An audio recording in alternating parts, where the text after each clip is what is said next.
for Cigar Talk, the fastest growing cigar show in the nation. Welcome back, Cigar Talk. I'm your host, Rob Jones. We got Brian Falconer, co-host of Cigar Talk, sitting here with us. What's going on, bro? How you doing? Man, I'm doing good, bro. Awesome, man. We had a good time down at the Leaf yesterday. Yes, we did. Vic from San Angelo, Cigar for Warriors guy. Yes, sir. Coffee guy. Yes, sir. Good guy. Yes, sir. Came yes, out, sir. hung out with us, went to lunch with us. Yes, sir. And we had a great morning that went into the afternoon because I was very late for my nap. You're very late. Very late. And people found out why. There was a group of people across the street from the restaurant who were like, they were just congregating. Hey, He was like, hey! What are y'all doing over there? And they looked, and it's like, oh, okay. And somebody just waved a little bit. You know what they did? They were like, those old men. Because everybody had gray over there. Right. So, but anyway, it was a great time with Vic, and we smoked a lot of good cigars. And also, got to give a shout out to Zeka. Dude, hooked us up with some good sticks. Thank you, Zeka. Yes. We actually smoked those, or I smoked those at the shop yesterday. You know, I put mine in the locker. Yeah, I know, because I gave you the key. That's how much trust I have with you. I'm not going to touch anything. Good. Vice versa. This is a one-way relationship. We know. Everybody knows. You know I'm messing with you. No. Hey, I'm serious. That's why Sean says, I sent a manifest with it. Right. Labeling each one. Anyway, let's talk about what we're smoking tonight. You're smoking a great stick. I am smoking My Father Le Bijou 1922. Very nice. You got to tilt it forward. Forward. There you go. See that? You got to get all that light off there. Nice. Bro. Great stick. We talked about it before the show started, and I was like, damn, I'm going to have to whip something out. Well, the last 3 weeks in a row, you've been trumping me. I just got me something that was good. Put it on over what here you for smoking? a minute. I'm smoking the Late Hour Churchill by Davidoff. Stepping up. You know what? I have been on a little bit of a Davidoff. We know. Because you know what? It's something completely new. Yes. Completely new. I have not smoked very many Davidoffs. Me neither. In the 52 years that I've been alive. I pray you wasn't smoking it too. I ate Popeye. Coming out with your pipe. I pray you were not smoking it too. Shiver me timbers. Yeah. You say 52 years. Wow. Then you think about it. I have to go back. Man, how long have I been smoking? Since I was 20. Cigars 22. Wow.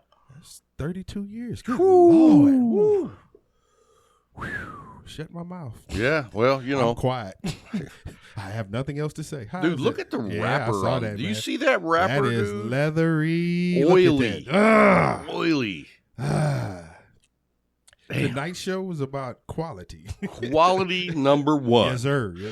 So, anyway, let's tell everybody what we're drinking tonight.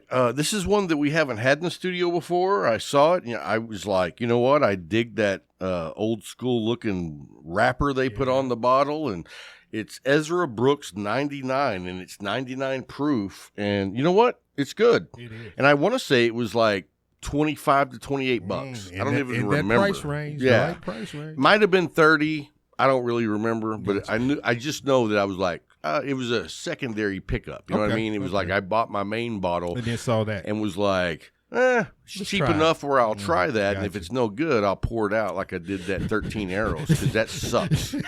Anyway, I just want to throw that in there. There's a plant out there dying from the 13 Arrows. Yeah. So anyway, hey, well, we've got two special guests on this show. Yes, sir.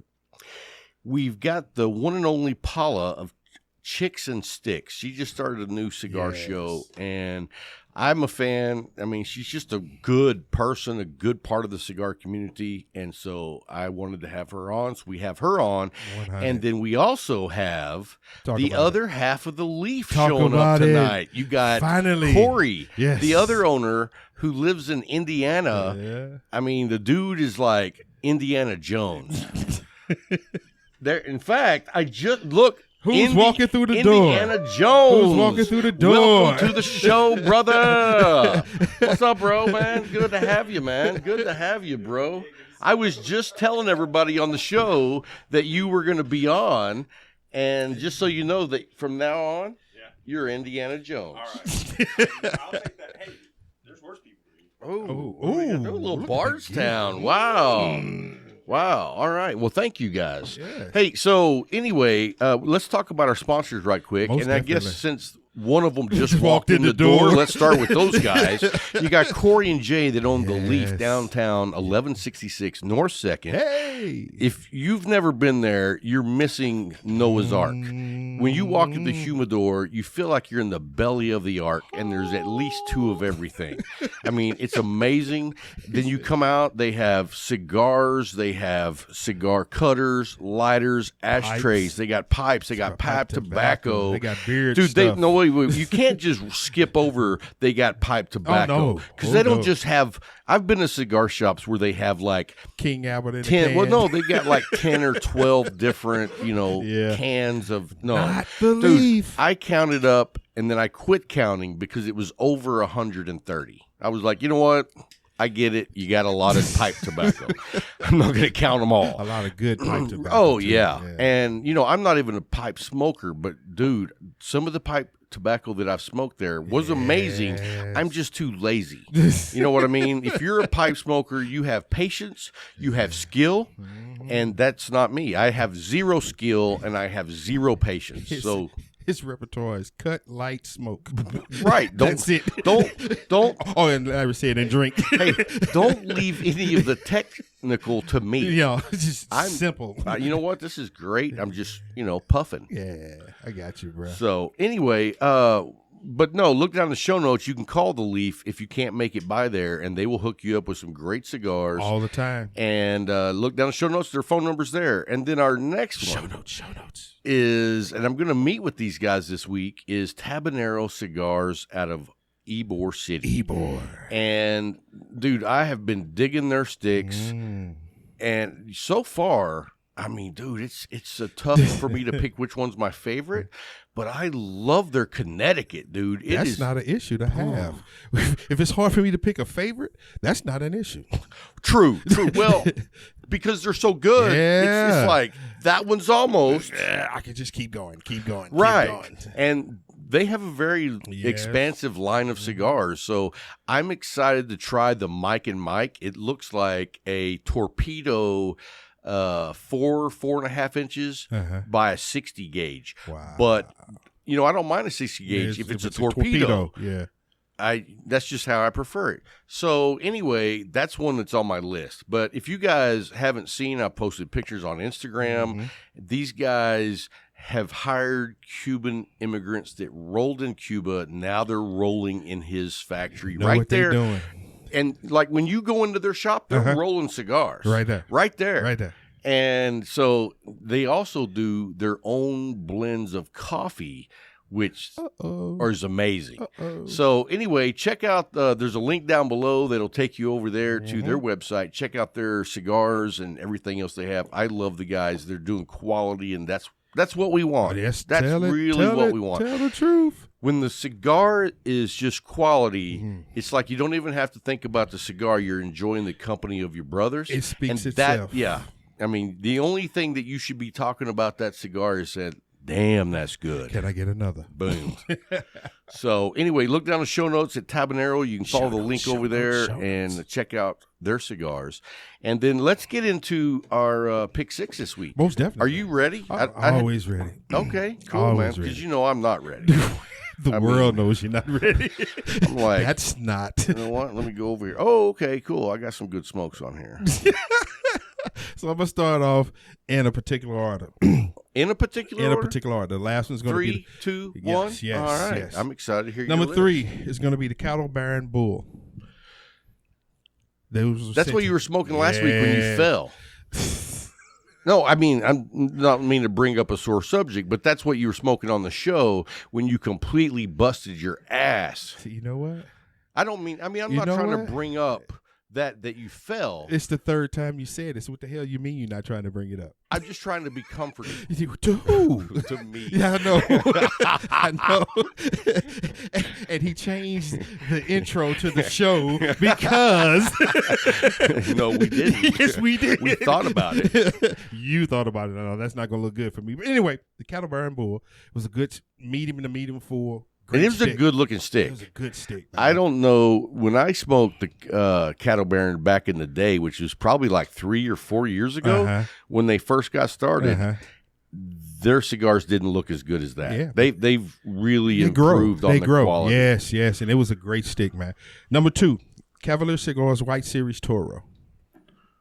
Give some shine. Say that again. Cavalier Cigars White Series Toro. Did I have one of those? I know I had one. It was on my manifest, and I actually got it. I bet I had one. I don't remember that stick. Oh, man. But, I mean, I've smoked a lot of sticks between now and then. Yeah. And my number 1 this week was a gift from Jay. Jay knows how much I love this stick. They're not around right now. He was gifted. What's that, the original? Amazon Basin Original. I saw you post a picture of it. Oh, I saw you touting. Jesus. Yeah. Man, dude. So how old was that cigar, you think? At least 4 years. Ask. 4 years? Oh, yeah, at least 4 years. It was worth every year. That was a great stick, man. I hated it. I was like, dude, I can't get another one of these. I should have said nah, but it was a great gift for a great situation at that moment, because I was feeling good, and Jay was like, here. And I was like, no. He's like, no. For what you just went through and everything came out this way, you deserve this. And I truly appreciate that, dude, man. That's why I love the Leaf, man. Those are my 3. Those are my 3. Awesome, man. So I've had a good couple of weeks of smoking cigars, so I'm not going to complain about any of them. But last week I smoked it's been a few weeks, but I smoked the Martinez. And I got to look and see what's the name of that one. The flat iron. He said the new producer said show it. Oh, I don't think you could see it on my phone, and I've already lost it. So that's just the way it goes. Anyway, yeah. What the heck? Uh-oh. I changed to some other view. Okay, now we're back in business. And then my number 2 stick is the Tabanero Connecticut. Okay. Dude. Okay. Let me tell you something. I had 5 of those.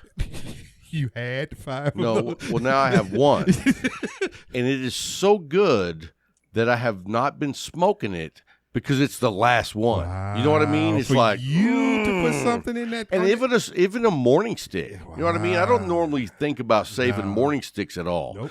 And I was like, that's the last one. I'm going to hold that one. I'm going to hold that one. So anyway, that was my number 2. And then my number 3 this week is the Caldwell Blind Man Puff. Have you had that one? No, I've heard you talk about it. Yeah, it's a really good stick. And I'm a big Caldwell fan in the first place. I like a lot of what he does. There's a few that, don't really blow my skirt up, but a lot of his. We're glad it doesn't blow your skirt up. So that's a vision nobody wanted. Your skirt blown up. You see me standing on that metal grate like Marilyn Monroe. Never. Everybody runs. For her, they stopped and looked. You run. No, they screamed. Yeah, run. Like as in a horror movie. So anyway, hope you enjoyed this week's Pick 6. Yes. Those are great cigars. I'm a fan. And I guess we're going to take a little break here, come back, and we'll have Paula from Chix Sticks join us. And then after her interview, we're going to have Corey from The Leaf join us. So don't go anywhere, guys. We'll be right back after a quick break.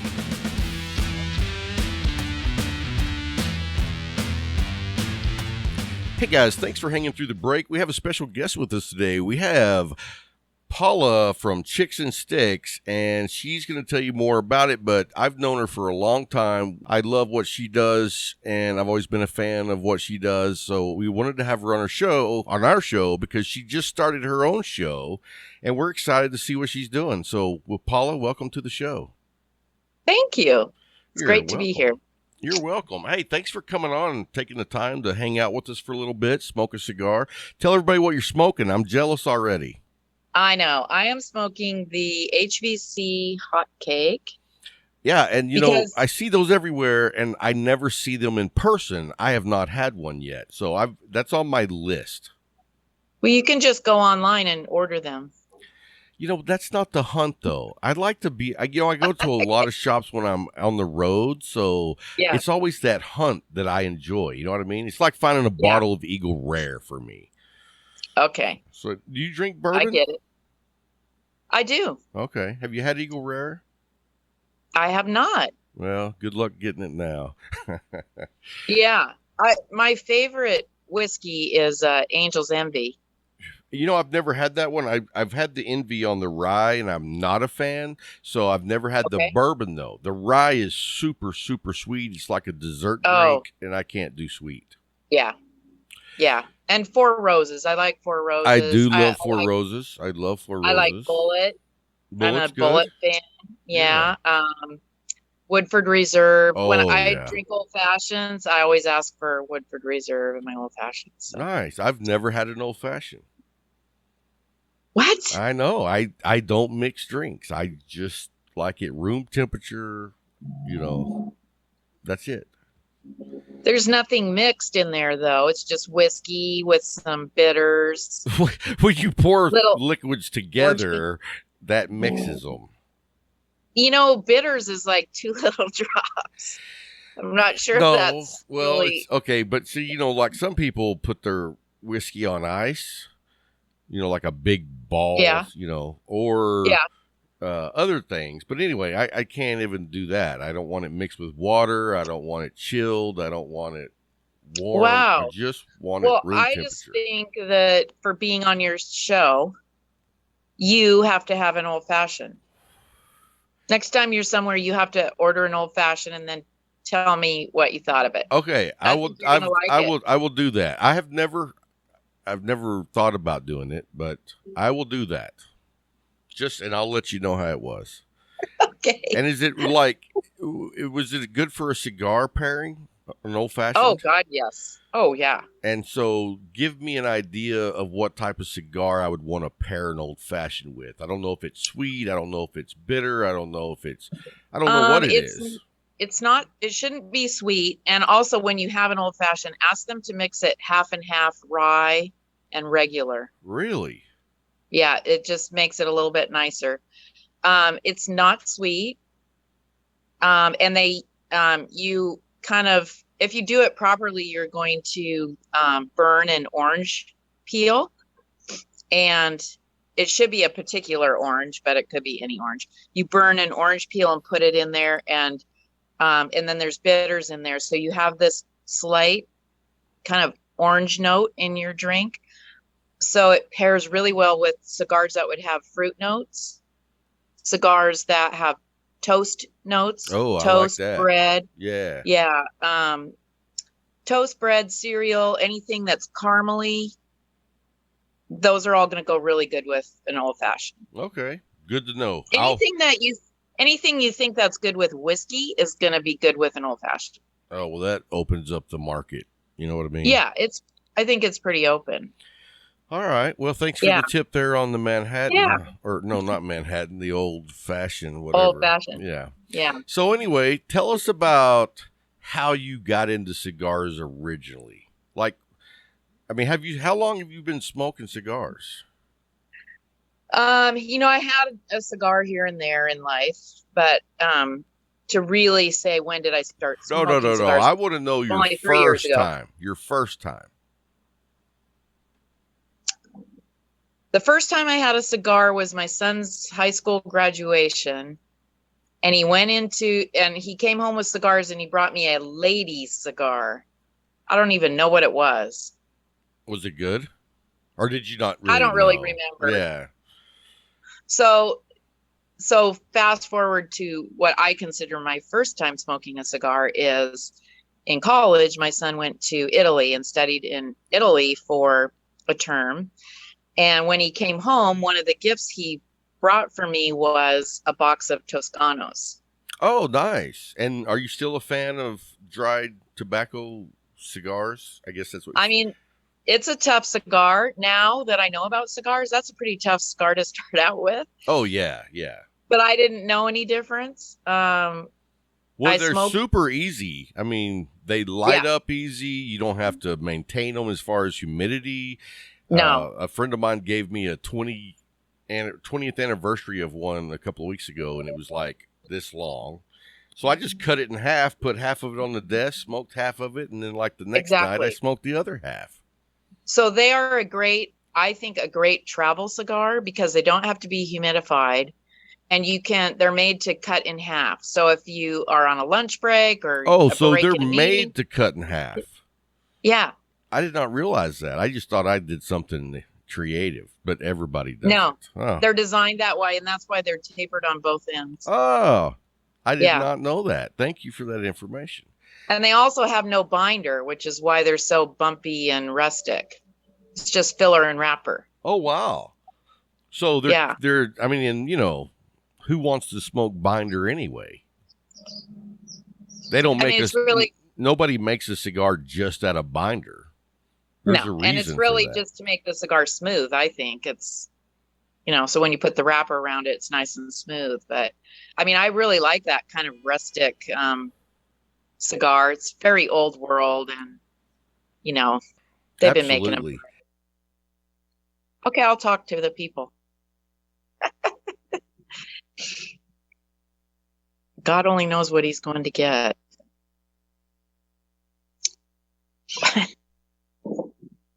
Smoke this.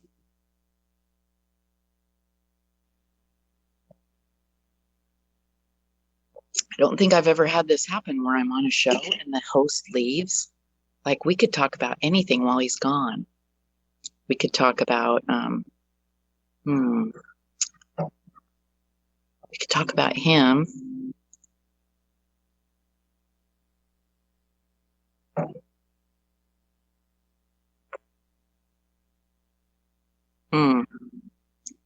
This is good. HBC hot cake. So it's early morning here. Because I'm 3 hours behind him. So this is a good breakfast cigar. Really good with coffee. That's why I chose it for the interview this morning. So, yeah. Anyway. He'll probably cut all this out anyway, but oh well. So what got you into like the passion of cigars? I mean, you smoked a couple of cigars a while back, but like what made you get so excited about cigars that you were like, I'm going to smoke cigars regularly now? Right. So when I was telling you that my son brought me a box of Toscanos, that's what started it. So I smoked the entire box, and I was just like, this is crazy. I need more of these. And so I just went to my local, humidor store and just found one somewhere and went in there and was like, do you have Toscanos? And they're like, what? I mean, I found out that they're hard to come by. They're just not in every store, right? Right. They actually carry them at our local store. Do they? Okay. Yeah, at the Leaf. Yeah.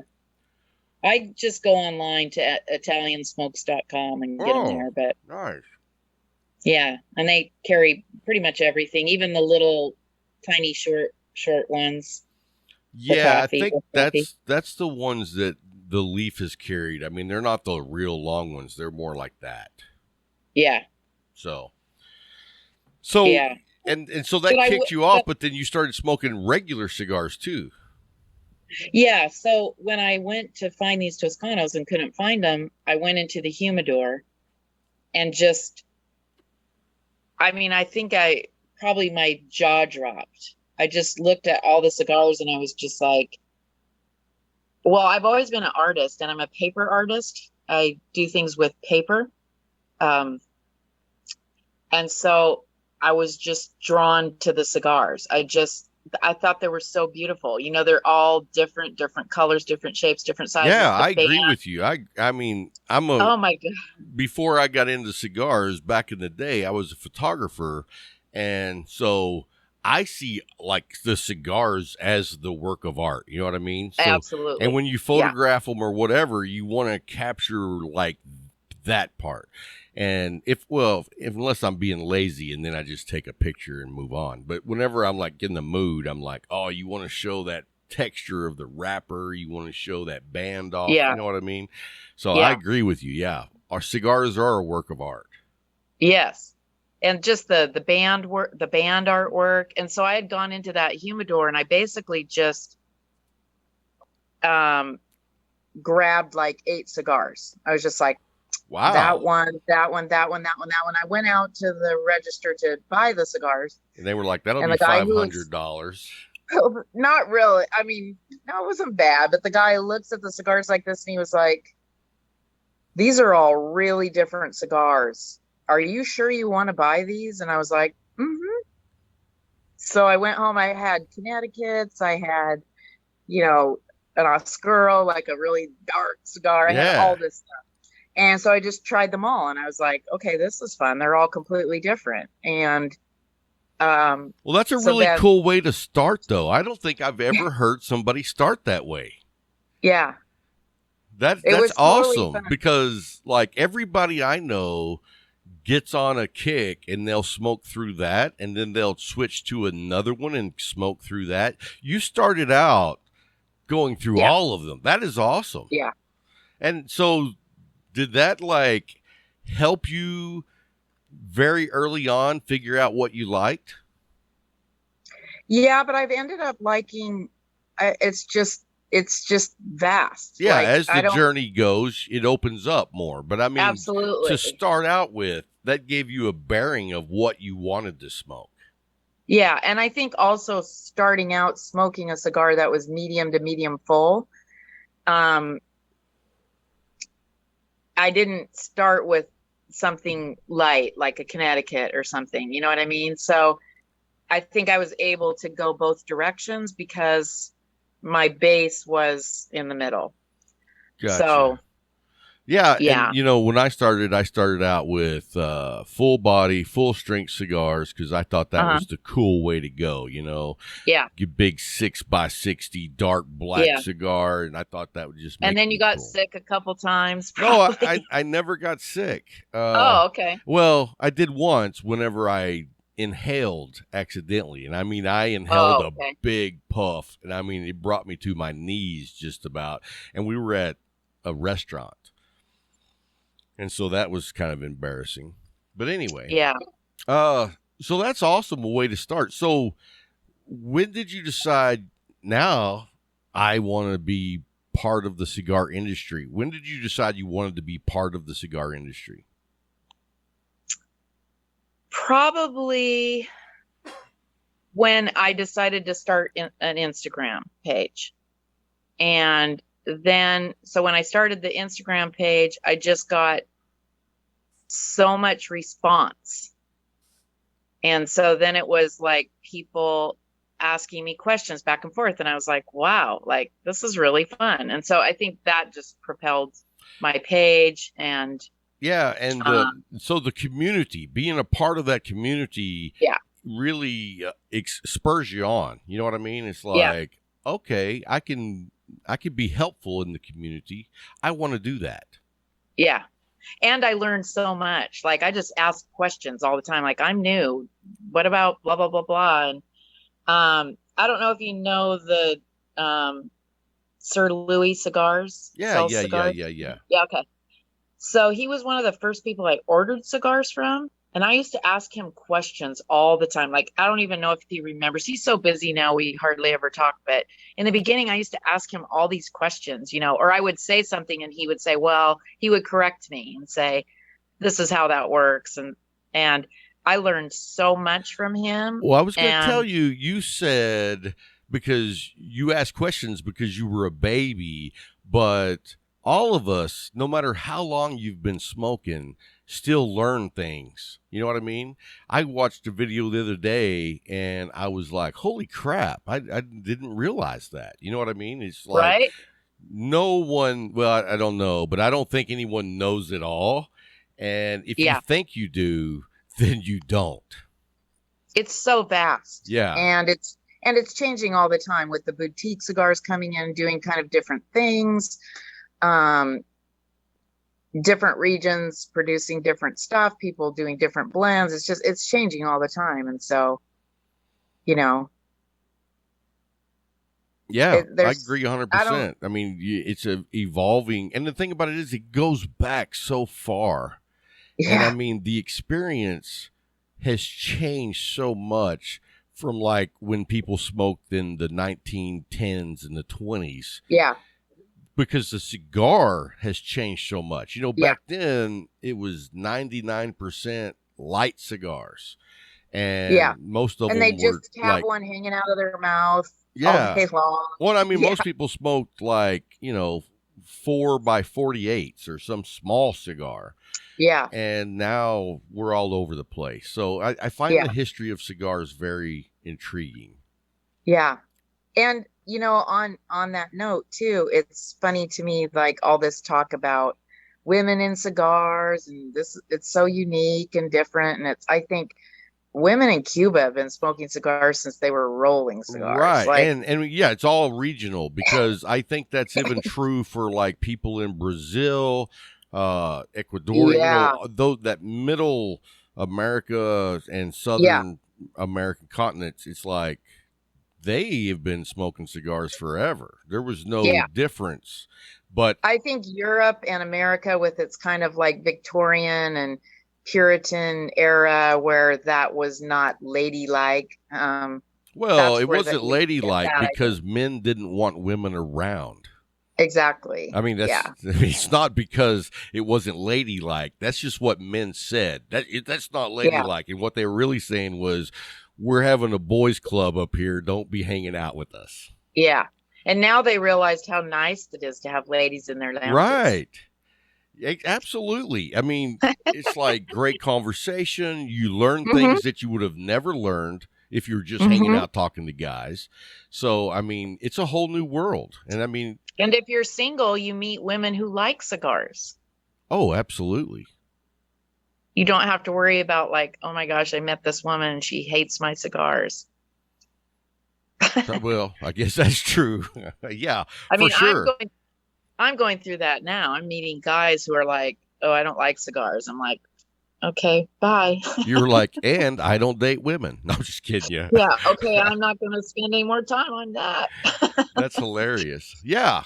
I mean, I guess that would be a thing. I didn't even think of that. Yeah, now it's reversed, kind of. So, yeah. Wow. So how is that when you tell a non-smoking guy that you do smoke cigars in that area?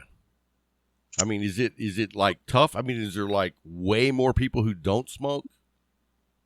Yeah, well, yeah. I mean, here in California, there's a lot of people who don't smoke at all. And they think So it's you're the not- devil if you do. It's not, no, but they're just super healthy. So it's not the issue of you smoking a cigar, it's the issue that you're a smoker. So, Yeah, but like, you if tell you're them- on and then do you tell them, oh, but I don't inhale? No, I don't know how to explain myself. I'm like, you're either down with it or there's You're gonna like, be 5 I'm more. not coaxing you into being a cigar fan. No, there'll Well- be 5 more guys on Bumble in the next hour. So I don't care. Life is too short for me to convince you on what you're missing out on. That's right. Because like we were talking about how cigars have changed, back in the day, it was like they smoked cigars probably for the nicotine. It was always hanging out of their mouth. It was like this blue collar thing. And now there's a luxury lifestyle surrounding cigars. It's savored, it's people take their time with it. We're talking about the notes. It is kind of a different culture now. Well, you have a completely different culture for sure, but now it is a point of relaxation, a part of community. It's a fine art to when, back in the early days of America, it was just smoking. Yeah. Yeah. I mean, you bought packs of cigars, not like a box. And they were packaged like cigarettes almost. You know what I mean? You get 5 sticks, 10 sticks, and I mean, so it was really more like smoking, I think. Yeah, I agree. Yeah, So- it was for a different purpose for sure. So how did you decide you wanted to do a show? When did that happen? When did you say I'm doing a show? Well, I didn't really. I was asked to be a guest on Cigar Enthusiasts. Ray of Cigar Enthusiast. Okay. I don't know him. So I was asked to be a guest on their show. And so I was, and then Ray was like, you need to come on our network. I want you to, he goes, I want to have like a different host each night. So Monday, Tuesday, Wednesday, Thursday, it had a different host doing their own show, but all of us on this network. And so I started doing that. Nice. And loved it. I mean, I didn't know if I could do it. You have to, there's a thing to interviewing people, right? And there's easy people to interview, and then there's people that, oh my gosh, right? Oh, I mean, yeah, trust me, I do know. I do. Yeah. Where it's really difficult and you just have to really kind of pull it out of them. So I wasn't sure if I could do it. So I said, okay, I'll give it a try. So I did probably 8 episodes or something with him. And then I just really felt like, I talked to him and I just said, you got me started and everything, and I don't want to leave you hanging, but I really feel like I want this to be my own thing. Like, yeah. I don't want to be part of your show. I want to have my own show. And he was so great. He was like, absolutely. Like, awesome. That is awesome. I support you. And that's what the cigar community is all about. You know what I mean? In other communities, like if you were doing, I don't know, coffee or whatever, people might be like, well, that's bullshit. Yeah.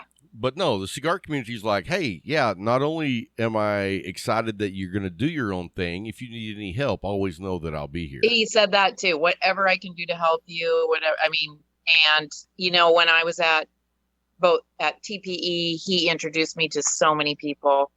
So he just was really great that way. So my show now that's on YouTube, I've only done maybe 5 episodes on my own. What I was impressed with right out of the gate was the fact that your audio sounds good.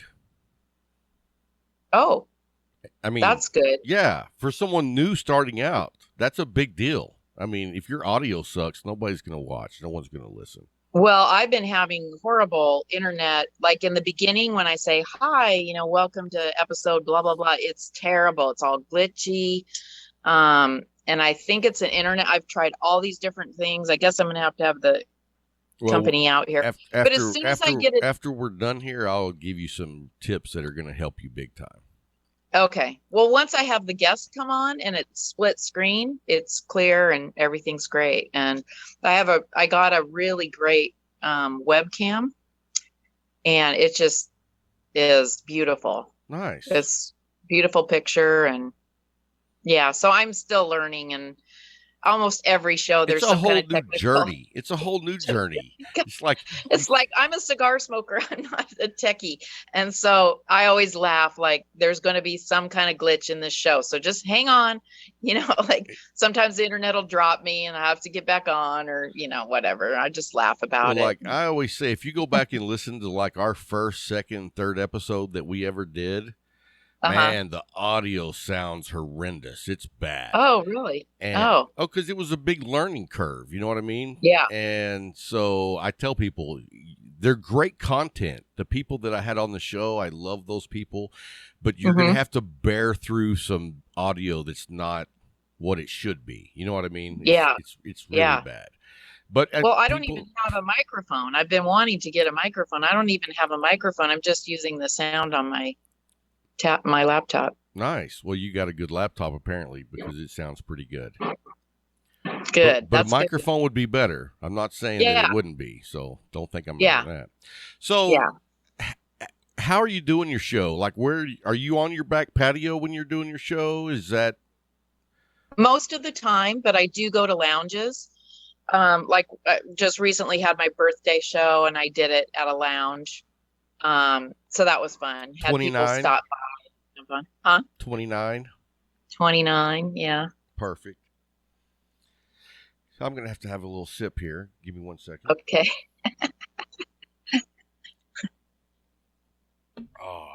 It is noon 43 here, so it is time for a drink. Yeah. And I'm smoking. I'm sure you've had the Long Live the King by Caldwell. No? No. Oh, well, you got to put this on your list. Are you serious? I might have one. I think I have one in my humidor, but I haven't smoked it yet. Yeah, you got to. Now, do you save cigars? Like you put cigars up for special occasions, or you smoke them whenever? I smoke them whenever, but I do have what I call my collector cigars that I will never smoke. So they're rare and unusual and odd. Really? And I have those in a humidor all by themselves. Like I have an Indian motorcycle. I have a Bugatti cigar in there. I have a Halloween one that came out by Ezra Zion that's called Headless Horseman. It has a really cool logo band on it. I put one of the rare Fuente rare pinks in there. Now, And there's been a couple other breast cancer cigars that I have in there. So what you should do is package those up and send them to me, and I'll hold on to them for you. I don't collect cigars. I don't hold on to cigars. I just smoke them. Yeah. I can't collect cigars. It's like if I know I have cigars in a special position to be saved, anytime I see those, it's like that what you want to smoke. It's that right? forbidden It's like fruit. Taboo. Yes, it's like fuck it, I'm gonna smoke it. So I just in my mindset I'm like, I'm not ever gonna save cigars. And now I'm thinking, you know how guys always say, come in and see my fish tank? I can be like, come and see my rare cigar collection. I've never known a guy that wanted to show me his fish tank. No, but girls do. Really? Any girls who are watching know what I'm talking about. Yeah, that's a line. Oh, okay. I mean, it was back, when I was younger. Gotcha. I'm sure there's different ones now, but it used to be come up and see my aquarium. That's hilarious. And where did you grow up? In the Northwest, so mostly Portland. So a lot of guys had fish tanks up there. I guess. That's funny. I don't think they really had them. That was just their way to get you. Like, I'm not inviting you up because I'm going to make a move on you. I'm inviting you up to see my fish tank, knowing full well that once they get you up, that there's no fish tank. Exactly. That's funny. I'd never heard that. But in Texas, it's probably a different. In Texas, That's it's like, right. Let me show you my gun collection. Exactly. So I get it. So where do you see your show going? Do you have a map of where you want to go, or are you just winging it and seeing what happens? There's a lot of people talking to me about you got to do this and you got to do that. And if you want to get sponsors and you want to and I'm just like, you know what? I'm just enjoying it. You're having fun. Yeah, that's why I do it. I'm not doing it to try and get money or get a sponsor. And I don't want a sponsor. I don't want to have to smoke one cigar, and I don't want to have to say I like this cigar if I don't like it. Well, let me tell you the secret, okay? This is a very big lesson that I learned early on. Was I got a sponsor, and I'm not going to tell anybody the name of the cigar company. Okay. But it was my very first sponsor. I was so excited. They sent me 8 boxes of cigars. And they were the worst cigars I've ever smoked. I couldn't even smoke them. I smoked 3 cigars, and then I gave them all away. So what that taught me was I'm not going to take sponsors from people that come to me. It's like I smoke so many cigars, I try so many cigars, is that when I find a cigar that just really speaks to me and I absolutely love it for all the right reasons, then I start chasing that company and begging and pleading for them to sponsor my show, because I don't have to put on a good face and talk about their product. I can tell people my experience, and I'm passionate about it because I already love it. You know what I mean? Yeah. So if you do decide to get sponsors, that's the best formula, because it's already, you're talking about what you love, even though it's a sponsor. Yeah, that makes sense. Yeah. There's only one line of cigars that I don't like. Which one? You can't say that unless you tell us. Really? Yeah, that's the rule. Jake Wyatt. I've never even heard of that. They're the most beautiful cigars on the planet. Really? They are so beautiful. They are so beautiful. And he does a lot of like barber pole and ones with neat little wrap. I mean, they're just beautiful. And I mean, I got a sample pack. I smoked 7 of them and they were so terrible. I did not finish a single one of them. Wow. And I've talked to people who say, "Oh, I love them."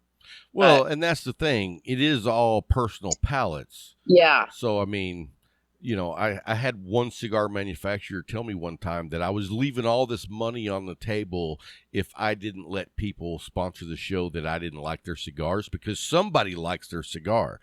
And I was like, yeah, but I'm not going to do that because if I don't like it, I can't talk about it. Not in a good way. Exactly. So, yeah.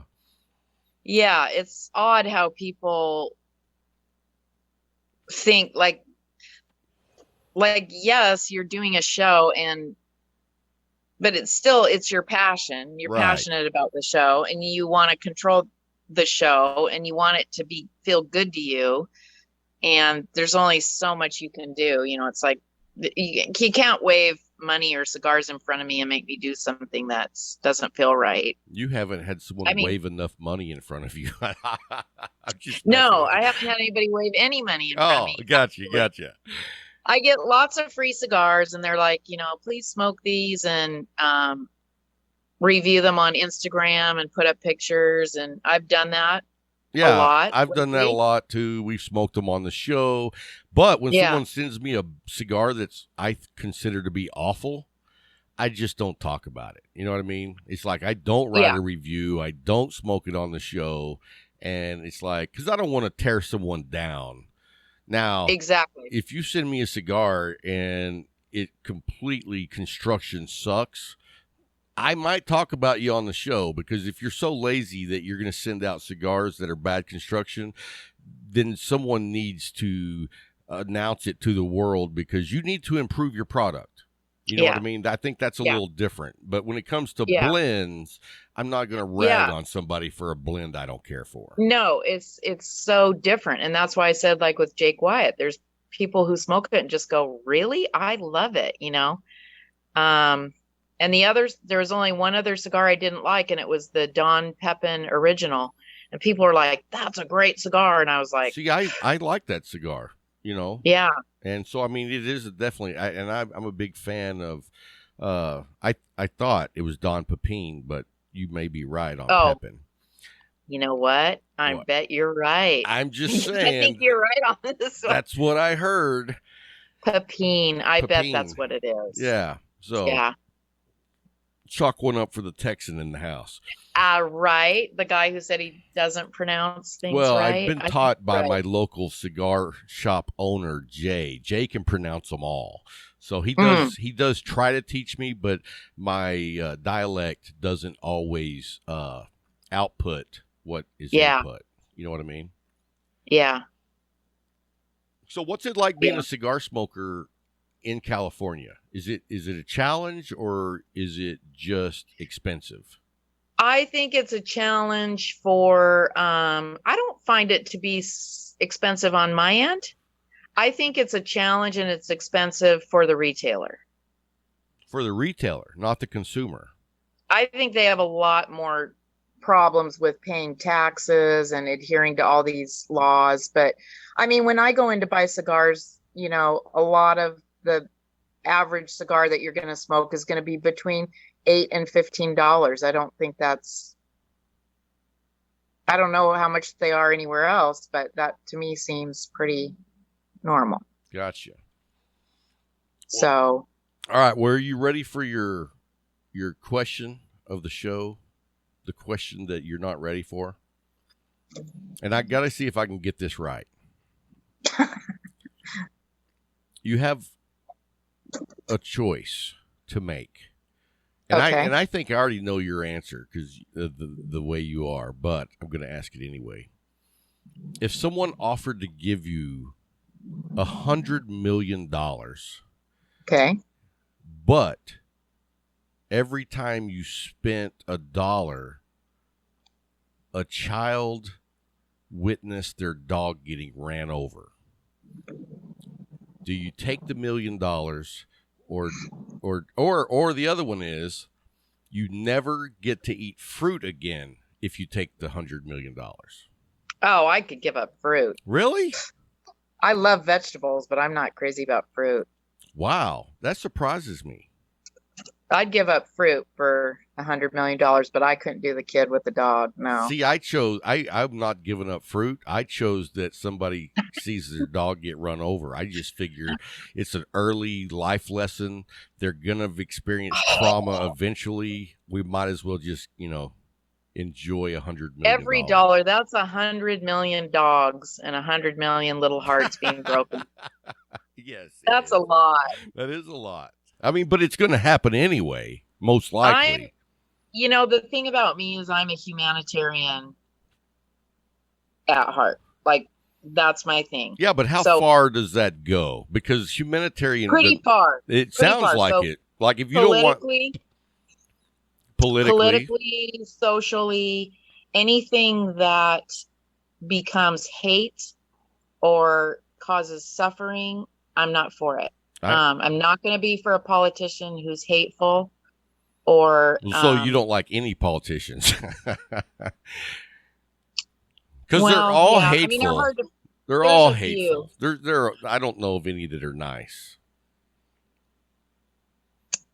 I don't remember President Obama ever saying anything hateful. Okay, fair enough. Well, you got me there. But that doesn't mean he wasn't hateful. That's right. You know what I'm saying? I don't know. I mean, yeah. And so as long as you're in the dark about it, then it's okay. Yeah.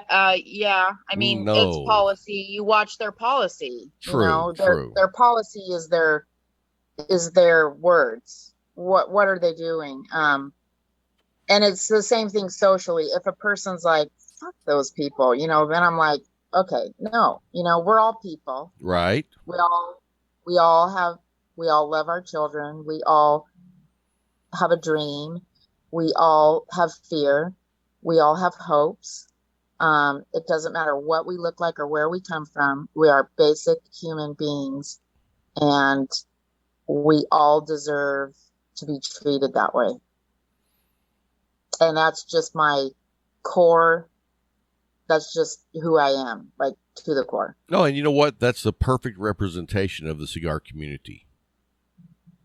Because, you find that in the cigar community as a whole, but do the cigar smokers in the community, when they leave the community, do they feel that way?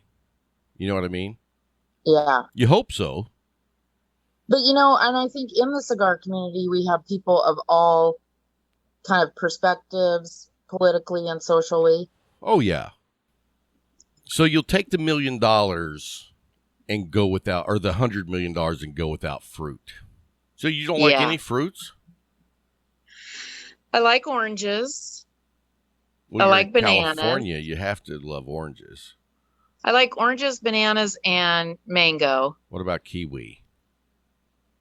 Not crazy about it. You do know you have to peel the skin off, right? Yeah. If you're eating the skin, I don't blame you. But if you peel it, it's wonderful. I love kiwi. I'd rather eat a strawberry. No. A kiwi is a pretend strawberry. No, it's not. It's green. Yes. I know, but it tastes like strawberries. Just watery.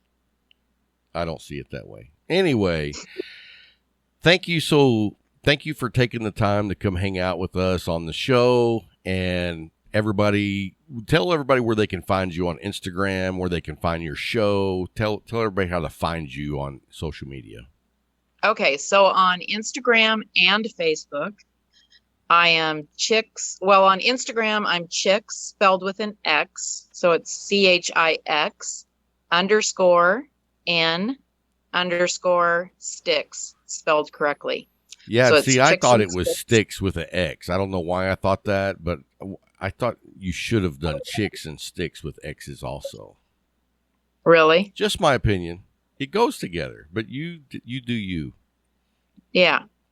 So I think I put an X in the Chicks because it makes it sexier. Well, it would be on the Sticks too. Sticks don't have to be sexy. But I'm the sexy one. Gotcha. I'm sorry. I said you do you. So, and what about on Right. YouTube? How do they find you on YouTube? On YouTube, it's just Chix and Sticks. So Chix with an X and an N, Sticks on YouTube.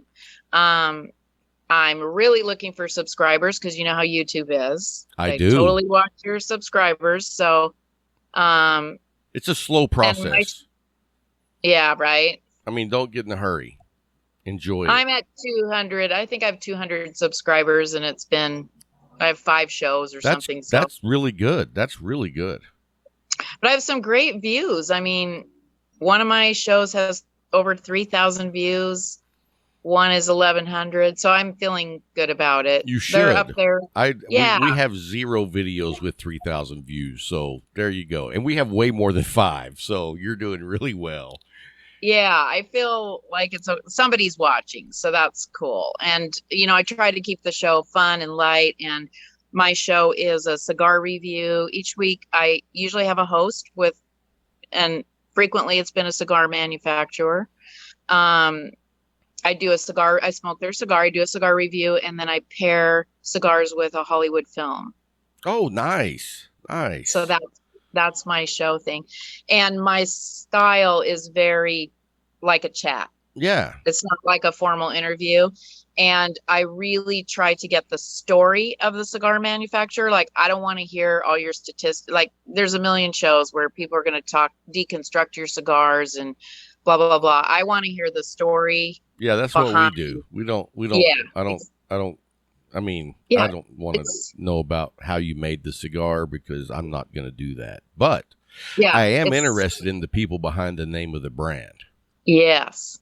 So that's what it's about. So Chix and Sticks on Facebook and YouTube and Instagram. So Awesome. Well, if you guys will look down in the show notes, we'll have a link to her YouTube channel. So you can just click on the link and it'll take you straight to your channel. And so go by and check out Paula and check out what she's doing. I watched an episode within the last few days because you were coming on the show, and I was like, well, I haven't had time to watch the show yet, and I should. And I got to say, I was impressed. It was very good. Oh, good. Which one did you watch? The one where you were at the cigar lounge. At Ash. Yes. Okay. And you had was my son on there? I don't know if that was your son. Did he have a hat on? Yeah. That was your son. Yeah, that's the episode I watched. Yeah. So he's a film, like he works in film production, and so oh, nice. He was part of my show in the beginning, but now works every Thursday, so he's not on very often, but he's a great host. And he has a lot of cigar knowledge. Yeah. I mean, and how old is he? Because he's a young guy. He's 25. Yeah, so for a 25-year-old, he has a lot of cigar knowledge. I was impressed. Yeah, and he's the one who brought me the cigars. Right. So it all ties in. Yeah. Well, hey, Paula, thank you so much for taking the time to hang out and smoke a cigar with us. And I hope everybody will go over and check out your show. I highly recommend it. And I guess we'll be seeing you around on Instagram. Absolutely. And join the damn Discord server. Okay, I'll do it. All right. Well, take care of yourself and stay smoky. Welcome back to Cigar Talk, guys. Thanks for hanging through the break. Hope you enjoyed the interview with Paula. And we have a special guest with us now here in the studio. We have the one and only Indiana Jones. How's it going? Good, man. How you doing, bro? Doing well. So, when did you get in town? Yesterday, Friday. Oh. Yeah. Friday? Where were you at yesterday? No, I've already forgotten yesterday. Oh. I got here Saturday.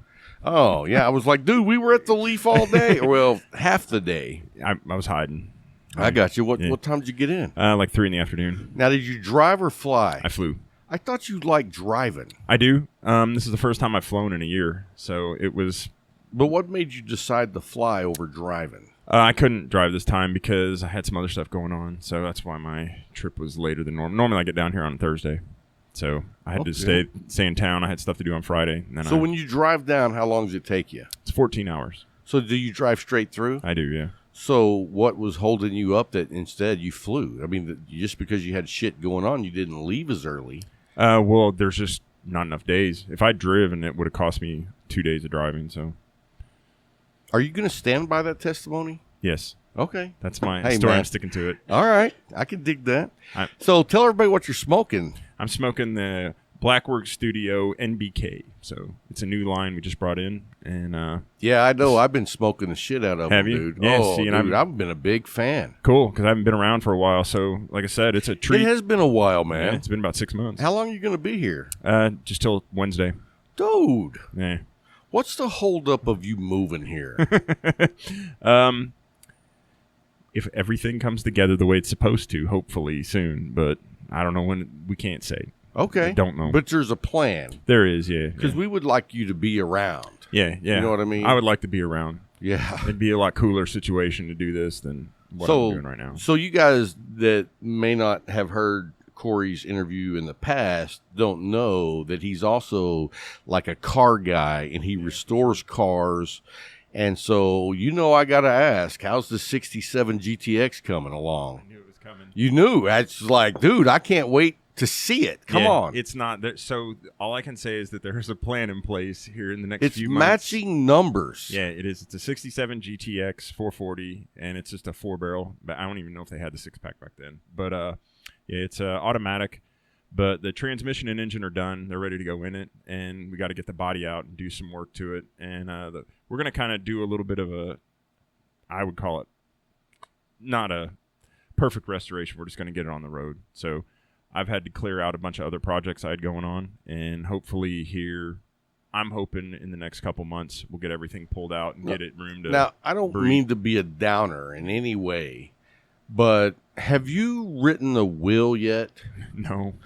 If you need to, and I would like to be the recipient of the 67 GTX. All right, If that's something cool. That's fine. horrifically happens to you, you get hit by a bus, you take a bullet to the head. I mean, no, Right, yeah. Sorry.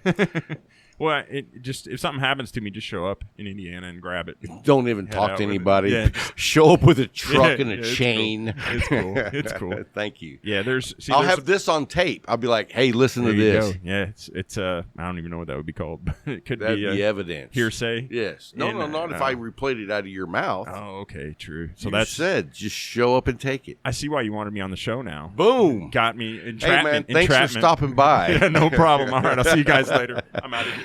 So, well, do we really hope that you move down. We love having you at the shop. And Thanks, I you're appreciate you're like another dimension that's missing. Thanks. Because when you're not here, you have these two, you have more than two, but my regular is Scott and Jay. Yeah. So you have those guys that bring something special to the table. And then you have you that comes and it's like adds a whole nother dimension we didn't know we were missing. the clown dimension rolls There's into no town. value there, but it's very entertaining. Very entertaining. Right. Thank you. Thank you. At least I can do that for you. Man. I mean, you've always been hospitable. Thank you. So no, we do miss you being at the shop. So Yeah, and it's been, like I said, it's been a minute. So yeah, it's been a weird. so you've been working 6 your months. ass off up there. Yeah, I've got a bunch of different stuff going on, and of course, we've got to have the COVID positive diagnosis in there too. That really takes some time out of your life. So oh yeah, man, you had it. How was it? It wasn't bad, to be honest, and I'm not How recommending. was the fatigue?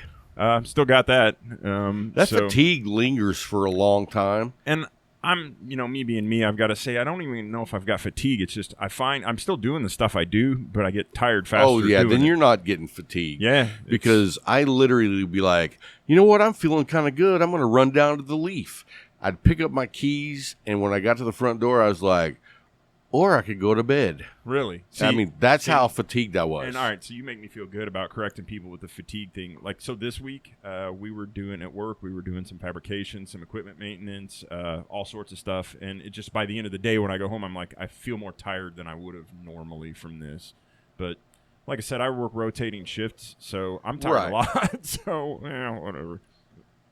Yeah, my fatigue was, I mean, I had never experienced anything like it because I would be in bed for 10 hours and get up and, you get bored. Real, yeah, And yeah. it was like, I'm going to go to the Leaf, I feel better. Right. And it was like, No, I'm going back to bed. So the nurse I talked to told me I should feel fortunate that I had a mild case, and I pretty much agree. The first day, first 3 or 4 days, I was out mowing and weed eating. And then after a couple of days, it just started to set in that I felt sick. And then I just went over to my brother's house because he's the one that got me sick. Oh. So I went over to his house and watched TV and did nothing for probably about a week. And then after that, went back to work. So, yeah.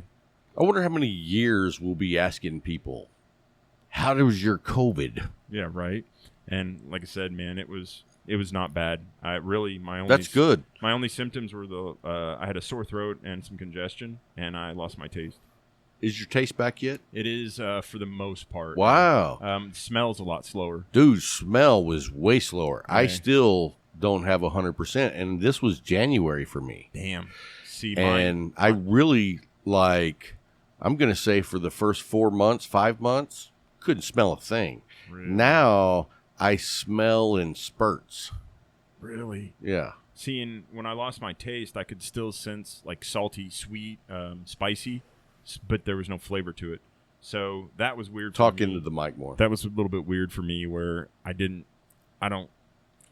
just kind of quit eating a little bit for not quit eating, but didn't want to eat much. Dude, I only smoked 2 cigars a day when I had COVID. You still were doing it?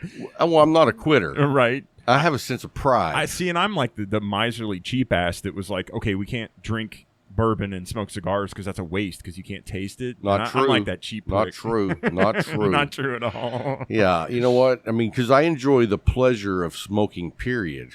Well, and so Jay used me as a guinea pig and sent me some cigars. So I had he had some labeled here's aromatic and here's medium and here's full body. And did you try those? I sure did. And how was it? So here we go with it. So I only did 3 because I felt like I was wasting them.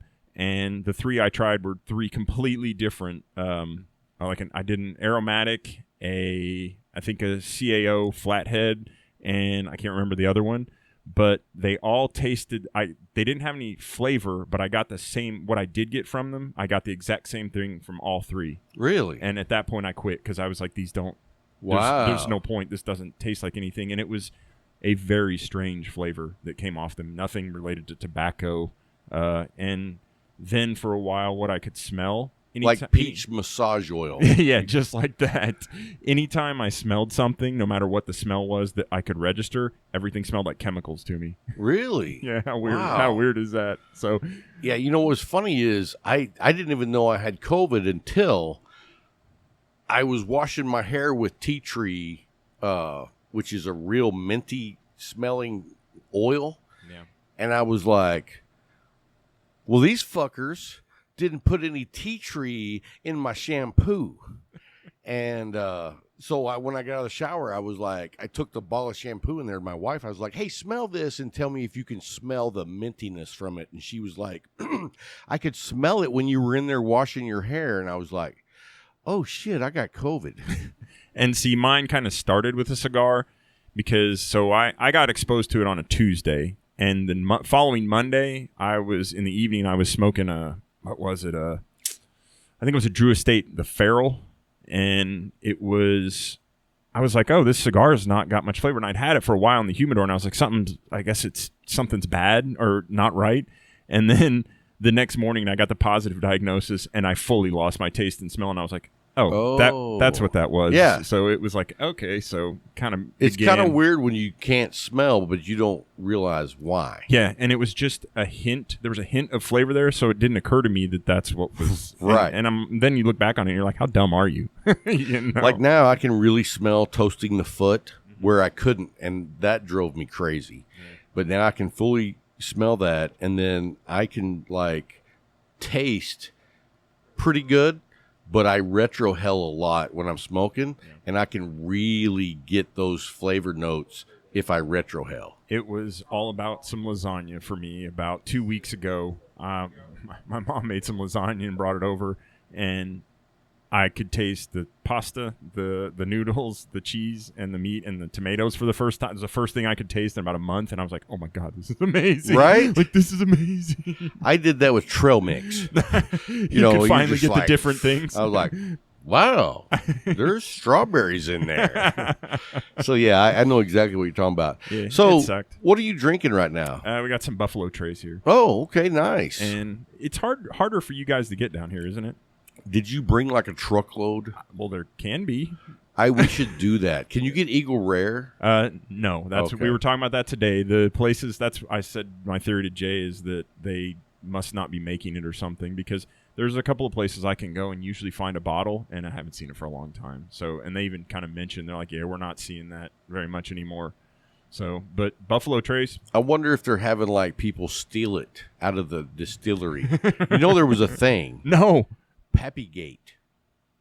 really, Dude, do you have Netflix? yeah, There's a series called The Heist, and the middle section, each one is a different heist, but these guys were stealing cases of Buffalo Trace, Eagle Rare, Pappy Van Winkle. and we all know Pappy is cheap. So, I mean, if you're gonna go, you might as well go for the gold on that. Dude, it one, was huh? selling for like $4,000 or $5,000 a bottle, and the dude was also stealing barrels.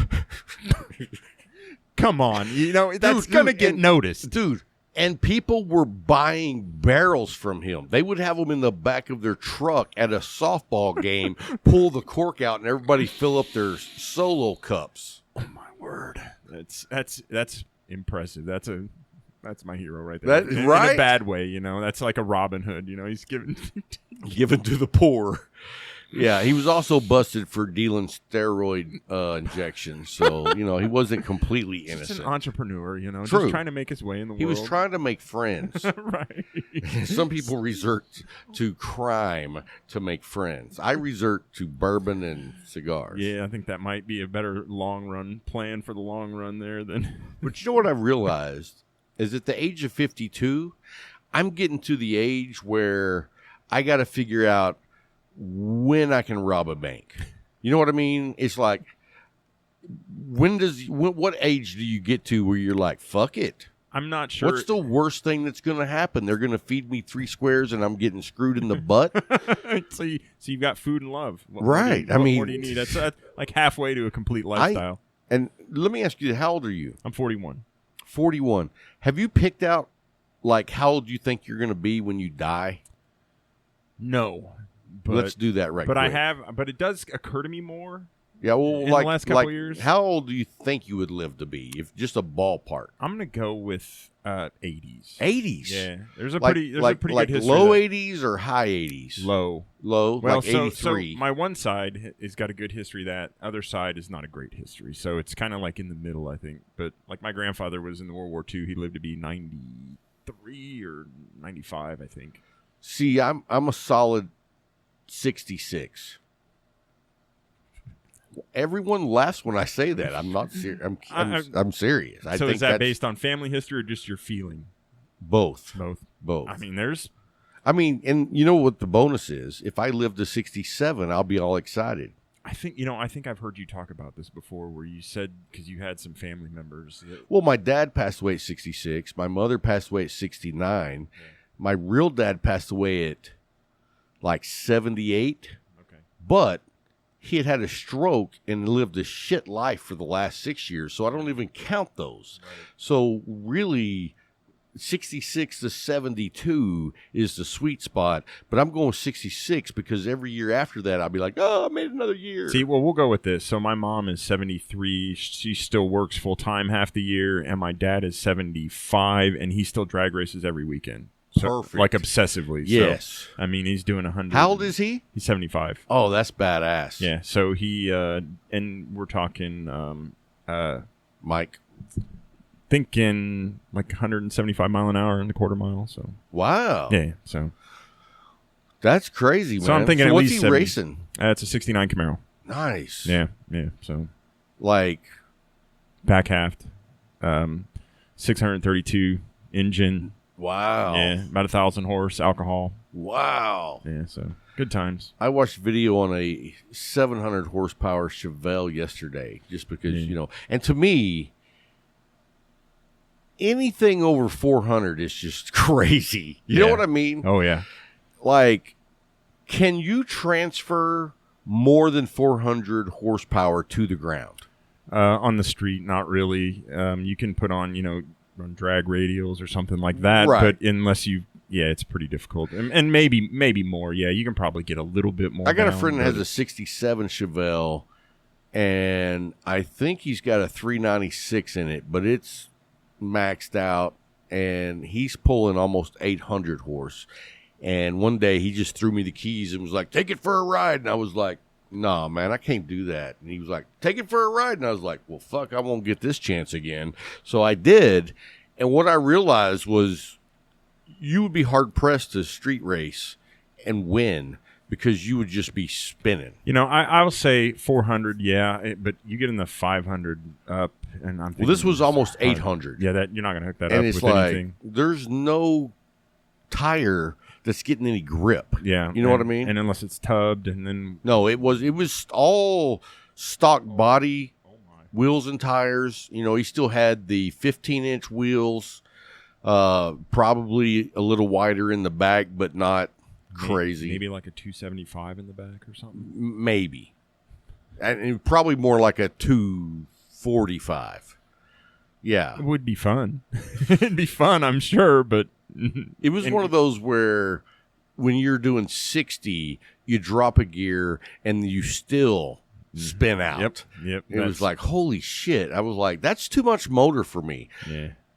And, I grew up with like 300 horse, which was strong as shit back in the day. Yeah, it's changed a lot. And so, like in the early 2000s, my brother had a Nissan twin turbo 300ZX that we had all the bolt-ons except for turbos. And so it was around, I think, 400.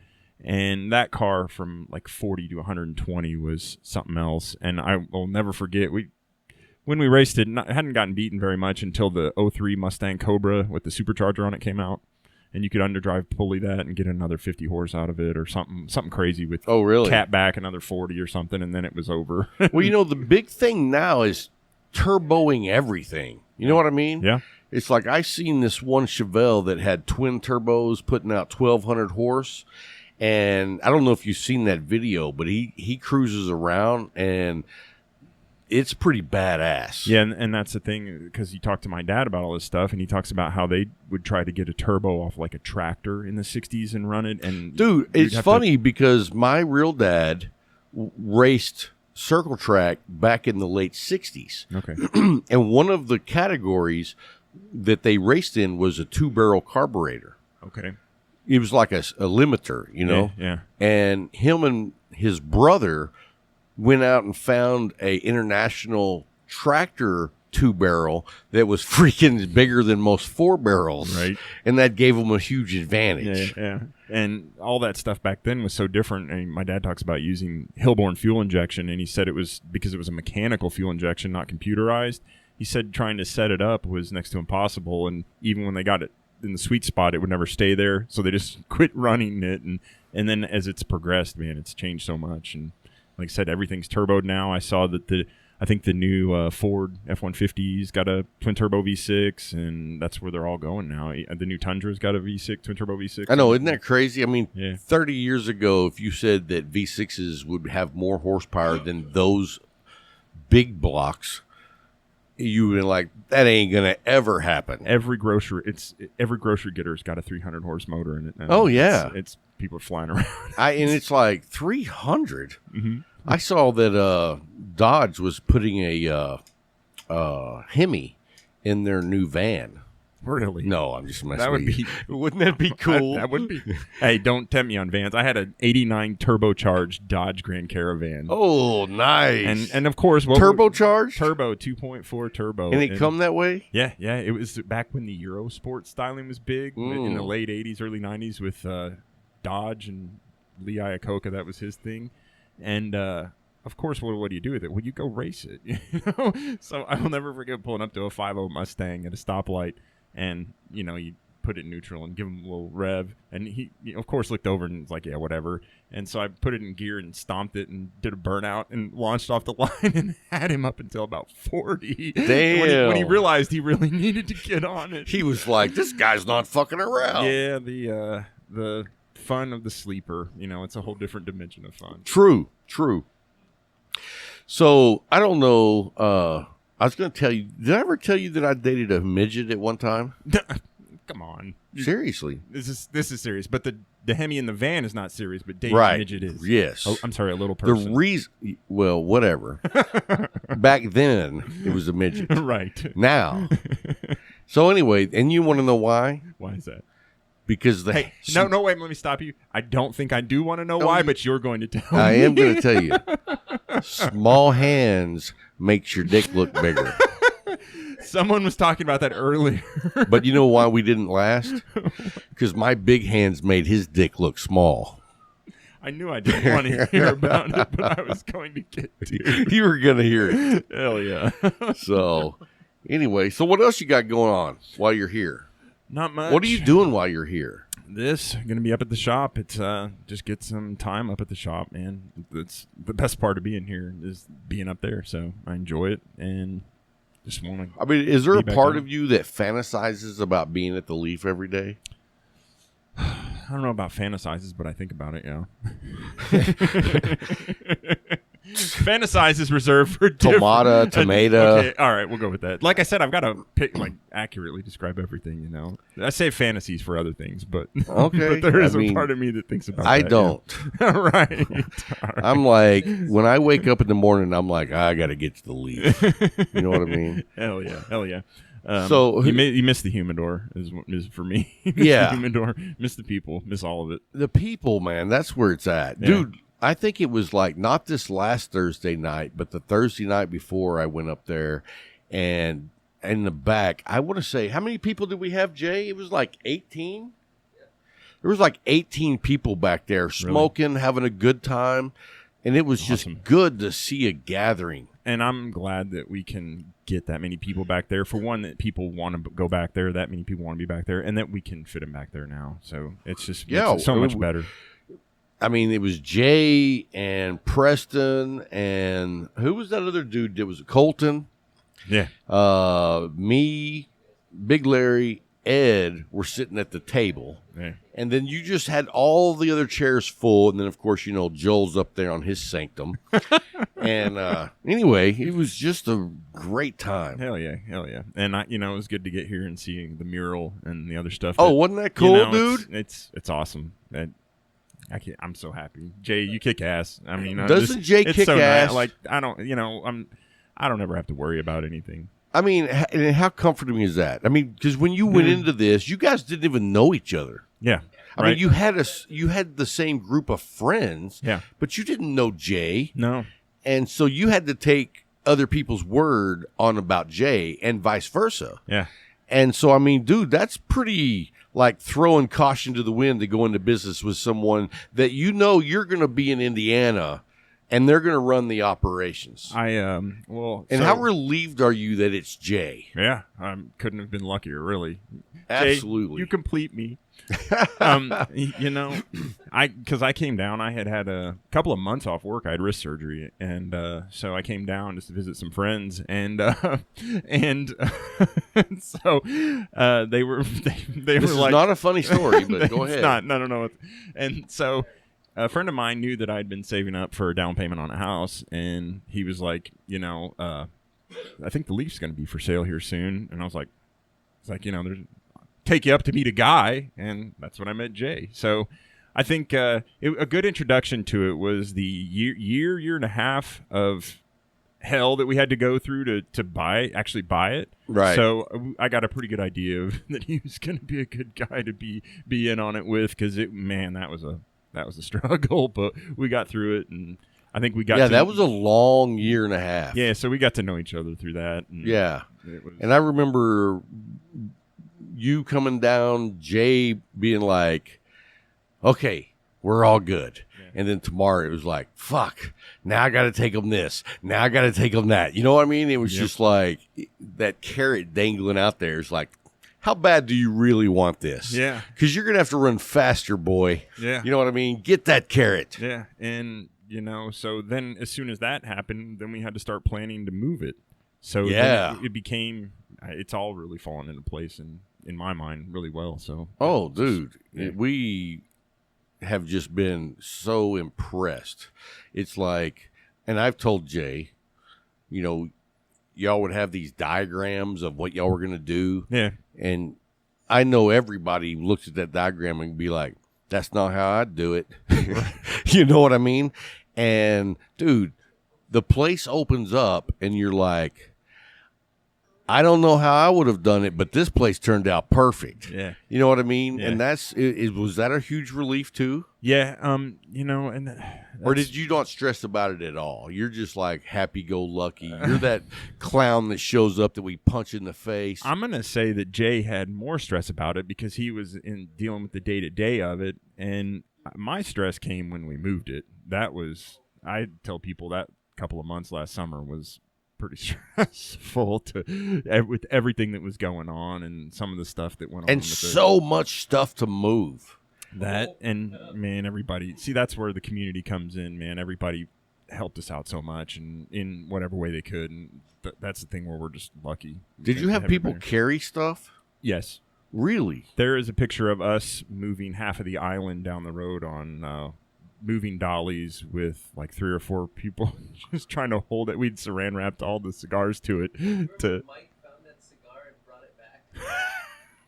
Street bike. So yeah, it was. Y'all were pushing it on a dolly. Yeah, down the street because we couldn't Which get it on the trailer. was about 2 blocks. Yeah, we 2.5. Yeah, we couldn't get it on the trailer, so because it was too heavy and there was no way to roll it onto it, so we just And right in the middle of COVID. right, and that's the other part of it too is, yeah, we moved all this stuff and have had all this stuff go on in the middle of a pandemic, and even like the previous landlord gave us extra time to get out of the old spot, which was, I mean, those are the kind of things that have helped out. That if they hadn't helped out, I mean, it would have been. Well, I don't mean, even what know were what they would have going to happened. do? They are not going to, I mean, I feel like they could have done something. you're like where they would have locked you out, changed the who- locks. Who knows? And then we would have busted in with a pickup truck. Right, to get I want my cigars.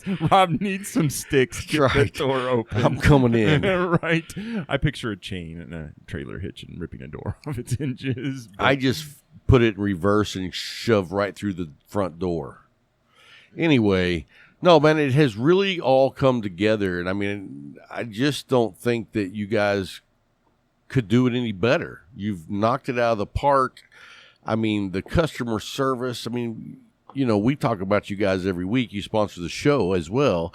And I mean, you guys just keep impressing. And in this day and age when, you know, it's your big box stores that people go shop in, it's just so amazing and refreshing to go to a locally owned store that takes care of you at that level. Yeah, and he has been, you know, he's the guy here on the ground every day, and I give most of that credit to him because so many. Are you whispering? Because I'm trying not to, but be louder. all right, I can get really loud. There you so, go.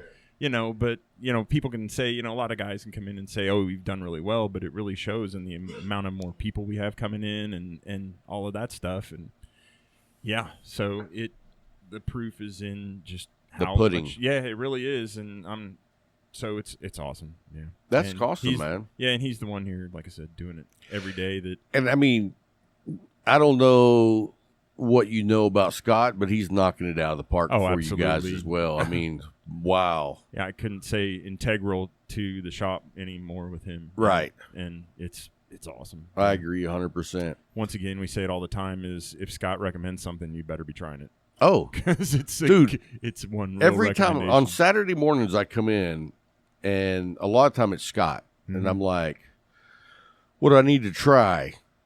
He never steers me wrong, and he always steers me to stuff that I think he knows I'm going to like, but it's always stuff that I look over, I skip. You know what I mean? I'm blown away by his ability to kind of read, and I don't know if it's just because he's watched what people smoke or he what's that?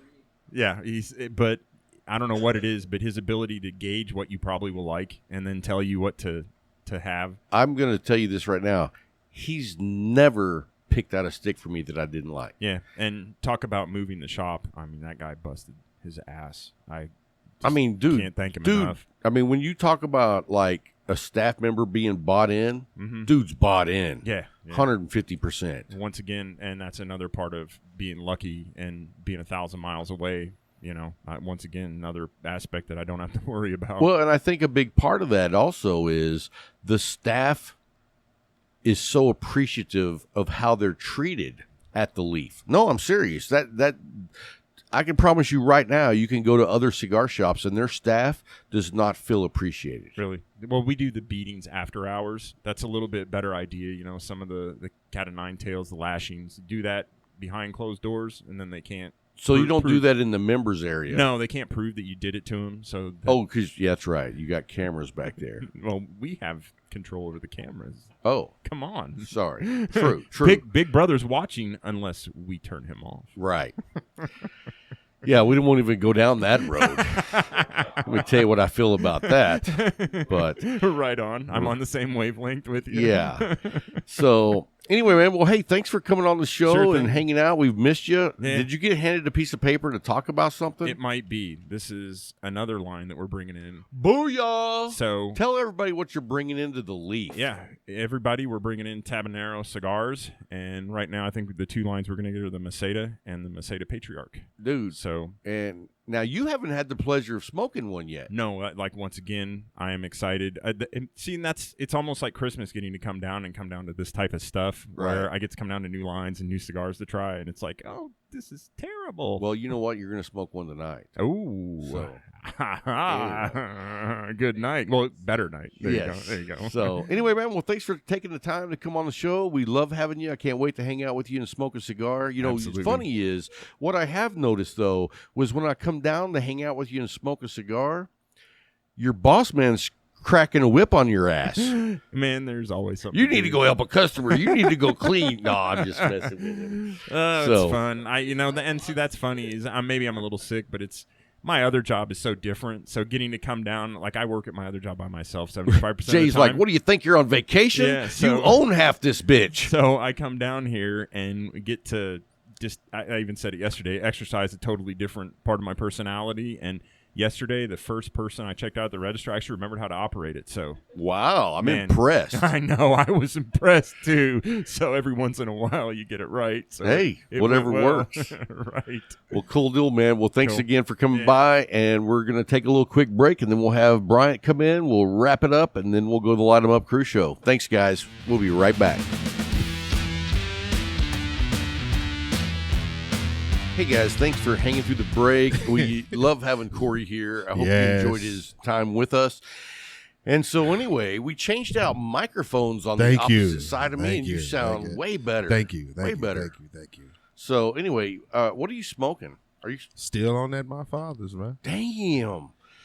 I finished that Churchill. We know. The Dark Hour. And now I'm lighting up a Viva La Vida Club 500. So great stick. I bought one yesterday at the Leaf. Good. That's what I was smoking Saturday. Oh, really? Yep. I got that, and this My Father's. You know what's funny is... Oh, man, it smells good. Wow. Goodness. I like to make sure it's lit up. You're not the only one. I look at them and I'm like, okay, got to get the full cherry. Yeah, and it's like, I want the wrapper to be singed all the way around. You know what I mean? Now I know I'm giving it the best chance it has to burn great. Yeah. Not a lot of them burn great. A lot of them burn good. But not great. But when you get a great one, you're like, wow. Get that canoe action, you're like, oh. You know, yeah, for sure. But whenever I have one that just burns clean, it makes me like think back to like the person rolling it. Are they like one of the top rollers? Oh, okay. You know what I mean? Okay. Is that why it's burning like that? I assume yes. And I'm just hope yes. Yeah. I mean, I don't know why one cigar burns like that over another. I would love to get the best out of that. I mean, it might be a better tobacco, but I would think it's the roller. You know what I mean? Because you're constructing it in a way it will burn. Yeah, and if it doesn't burn correcely, we throw it in the trash. Yes, true. Damn. So just throw it away. You know me. better than most. Okay. And so you know that I'm always like finding ways to make other people's lives better. Yeah. So I wanted to bring this up just because it warms my heart. Okay. Who's winning the football game tonight? That has nothing to do with warming your heart. The 49ers are losing 10-0 right now. You think they got a chance to come back? Not with Garoppolo. Yeah, exactly. I'm just real. You don't drink the Kool-Aid, and I just keep it real. And, you know, I actually went with my picks this week were horrible. Dude, I mean, everybody let me down. But Green Bay, so far, is keeping my dream alive. Go out there. I'm going to keep quiet on that. No, go ahead. Nope. You're so damn stubborn. We love our PG-13 rating. Oh, yeah, I forget. No, we don't have a PG-13 rating anymore. That went out the window. Every day, and especially with you today, because you told Corey, fuck that. I don't remember saying that. We do. All right, maybe I did. Anyway, man, I tell you what, this Club 500, if you guys haven't smoked one of those, you You're owe it to missing yourself. out, man. You really owe it to yourself. And like you said, Jay has them at the Leaf. Yes, Call him sir. up. Let Yes, him sir. know that Robin Yes, Bryant sir. sent you. They'll hook you up, brother. Look you up. So anyway, yeah, man, it's been a little bit since I've had one of these. Yeah, man. And with us going through the process of the house, it's money I can't spend. So it's just sitting there in the bank looking at me like, hey, I'm still here. And I'm like, you don't exist to me right now. You're like, that's cigar money. So when I went in yesterday to the Leaf, I went right over there. The first thing I grabbed was 3 500. I was like, damn. Put 2 of them back. I was like, shit, I can't get them. I was like, You know, what did I have? I went in there yesterday. Yesterday was Saturday. Yeah. Me and Larry know why you can't It's remember. been a while. Anyway, I'm going to have to edit that out. Yeah, because you don't remember any part of yesterday. Yeah. But anyway, I don't recall people, places, as things. they used to say, it was a commercial. A mind is a terrible thing to waste. And we're sitting here being we perfectly. You're like, what did I do? What was yesterday? Saturday? Oh, no, I don't remember it. You remember yelling at them kids across the street? I do. Okay. You remember that part. You don't remember the rest of it. I don't think I was yelling. Oh, dude, you were yelling. You were yelling. You know what? I just want to make sure they were not up to no good. We could see they were up to no good. It was you that was the problem. We said, look, first of all, we're at an outdoor restaurant. And he said, the last time I was here, they told me I couldn't smoke, so we sat out here so I could do this. And I can hang my arm He had outside his arm the hanging fence. outside the fence, smoking the cigarette. He'd lean over to the fence and smoke it and blow the air out. I'm like, it's still coming back this way. He walked through the restaurant with a cigar. I did walk. You know, me and Larry. Well, I guess we all went in the back door, and I was carrying my cigar lit, and I just walked through. I was like, nobody's even gonna notice, dude. Did you know? No, they were worried. First of all, me you tell got you. Larry with you, 6'13". Yeah, they're like, you. They know when you came. Oh, you're good. You can do whatever you Hey, want, sir. They were just about to say, "Oh, you can't do that in here," and they go, "Oh, Yeah. all right, Yeah. you're good." He's walking out. Walk Let on him go. through. Let him go. And then we sat down. But, you know, it's funny because I remember, what night was that, Jay? There was something going on at the Leaf one night, and I had more than my usual bourbon that night. And so I poured myself a drink, I lit up a cigar, and I walked over to Fat Boss's. And I walked in with my cigar and my drink. He just sat down. And I sat down, and I was like waiting for somebody to come They were like, no. to serve me food. No. And so anyway, I ended up sitting with these two people that I didn't know. Imagine that. I just Sat at their sat at their table, and I was like, "Hey, how are y'all doing?" Anybody taking this seat? No, I sit down. And Who are you? they were like that. They were Yeah. like, do we know you? And I was like, nah, but there's not a lot of seating in here. He just came and took the table. Dude, I can see it. So anyway, Just tell I've me. got Please tell me you had clothes on. I did. Okay, thank you. Hey, but my cigar I had under the table. You were trying to hide it. I had it under the table, and I had my drink in my hand. So I'm drinking. Anyway, I don't know. I've been there for like 10 minutes, and all of a sudden the waiter comes running over there, and he's like, "Sir, do you have a cigar in here?" And I was like, "Yes, sir, I do." And he was like, "You can't be smoking in here." And I was like, "I was smoking when I walked in the front door." Nobody said anything. I didn't know. And then he was like, "Sir, you're going to have to leave." Oh. So I start walking out of the building, and he's like, "Sir, you got to leave that glass here." And I was like, "I no, brought it in leave with it with me. me. I'm Yeah, taking it yeah, out." yeah. And he was like, "You can't bring alcohol in here." And I Too was late. like, nobody said anything. You let me in. And they had a doorman. He let you in. Right. That's even more. It wasn't like I snuck it in. I walked in with it. I was smoking and drinking. He thought you was with the Sopranos. He was like, nope, not bothering him. Dude, this dude was bigger than Larry. It don't matter. And I was just like, "Hey, man, how's it It going?" was your boldness. He was walking in with his own drink and a cigar. Wait a minute. Nah, I don't want to bother this dude. There's something about him. Yeah. You picked, he took the right choice. Just let you go. If he said no, I would have just kept on walking. Yeah, right. To the next restaurant. Because you were hungry. It's a numbers game. It's true. You'll always find a place that doesn't say anything. Yeah. And we'll serve you. Right. So I got halfway there. So, But you got all the way at the other one Right. yesterday. yeah. I walked in with my cigar. I'm sitting down, but I'm going to hold it over the fence. And they didn't even mention No, because the lady me looked. smoking. No, the waitress. Did you notice that? The waitress, she looked at your hand and she frowned up, and then she just like, okay, what's y'all order? I was like, she understands. I was really surprised that she didn't say a word. Didn't say a word. Just let you go. She realized. She's like, nah, it's a Hand- fight I don't want right now. Cigars outside the fence. Because that's what he's gonna say. I would have loved to see you lean over the fence and try to smoke that cigar, because you probably would have. Oh, absolutely. Ah, that's crazy. I did last time. I'm done. The cigar, I was like this. Cigar talk is over. He leaned over the fence and smoked, Yeah. and the wind probably was blowing the same way it did yesterday, just straight back at the Well, restaurant. you know, that curvature is basically like a vacuum. Yeah, because it So, came right back. Yeah, yeah. It did. So You didn't care.